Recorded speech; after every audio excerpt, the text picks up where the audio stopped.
Lawmakers in Congress are changing their minds, and Democrats want to help low-income households financially by providing them with inflation relief checks. These payments can be worth up to $400 and can begin going out in just a few weeks. During the height of the crisis, the federal government released trillions of dollars into the economy in the form of stimulus payments to individuals and businesses.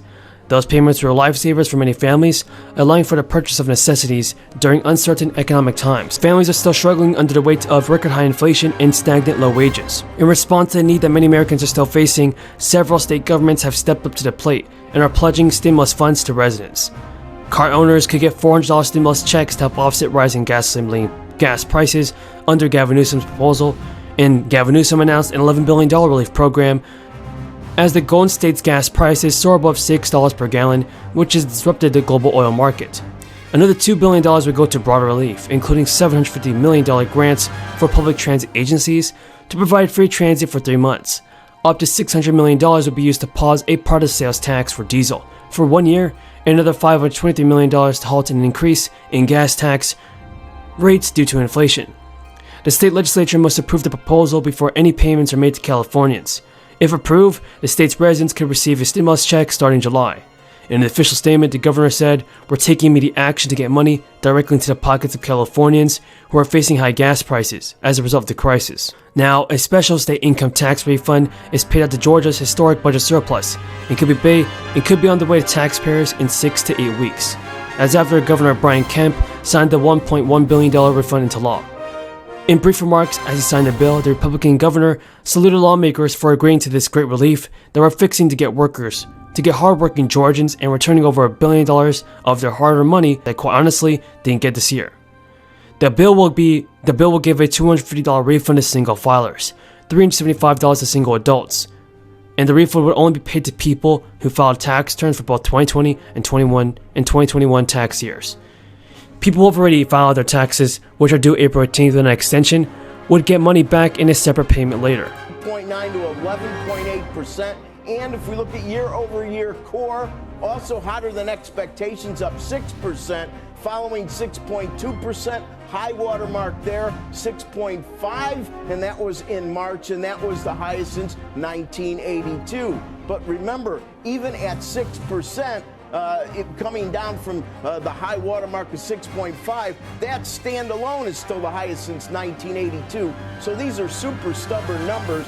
And our panel, our esteemed panel, has lots of brain power there, and they go in lots of categories, Joe, as to why inflation's here, the all of the above mentioned. I will say that out of all the above, energy. And you know, there's so many comments here about, oh, the administration could only do so much. You know what? We all said that about the Fed. And then there's this thing called forward guidance. So the Fed gets the market to do things long before it takes action by telling them what's in their head, what lies down the road. What was the forward guidance with this administration on energy? We know the answer. Maybe they can't get things to happen faster, but by giving positive forward guidance, by not closing pipelines, by not talking pre-election about how much they don't like fossil fuel, maybe things would have turned out a bit different. Joe?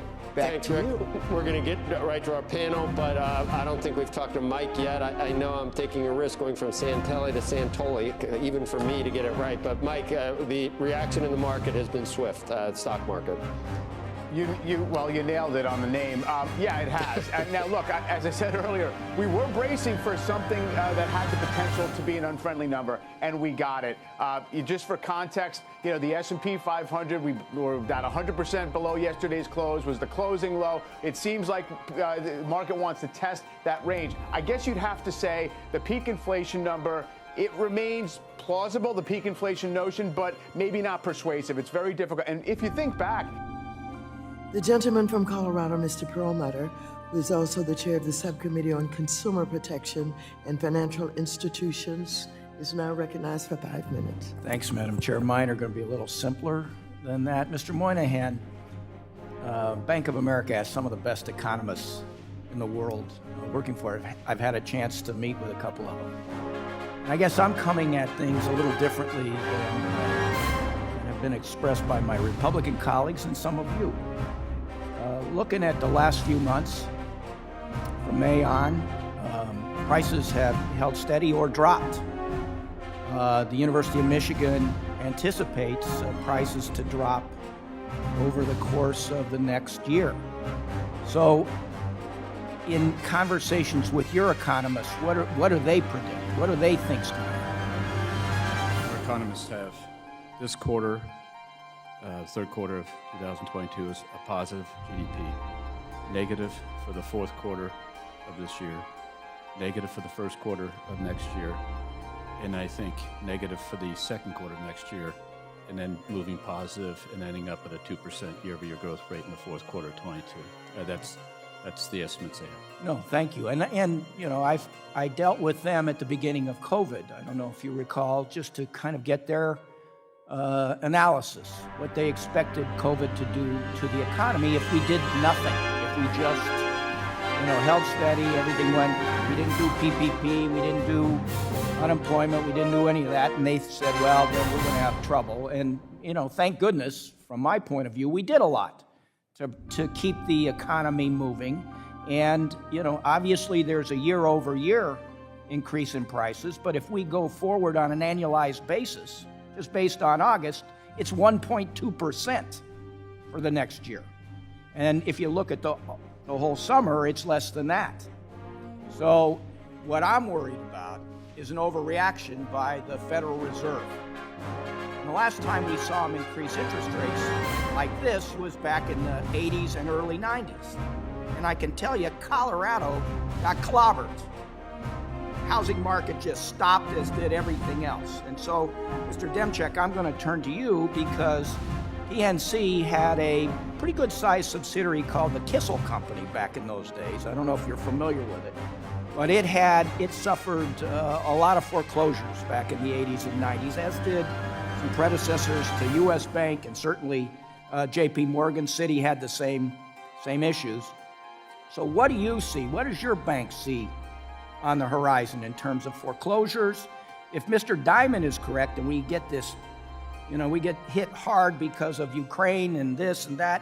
I mean, I think most of what we're facing is supply chain disruptions caused by COVID, and that's why we've seen some prices go up. But are you prepared? Is your bank prepared to handle a lot of foreclosures if the bottom falls out as is potential problem here? Thank you for the question. I would suggest that I think inflation is going to be a little bit stickier than we would like. And I think as a result of that, interest rates are going to be a little bit higher than we would like for longer than we would like. The impact of that on housing is clearly already felt in the creation of new homes and the sale of homes. The impact of that on existing homeowners and LMI communities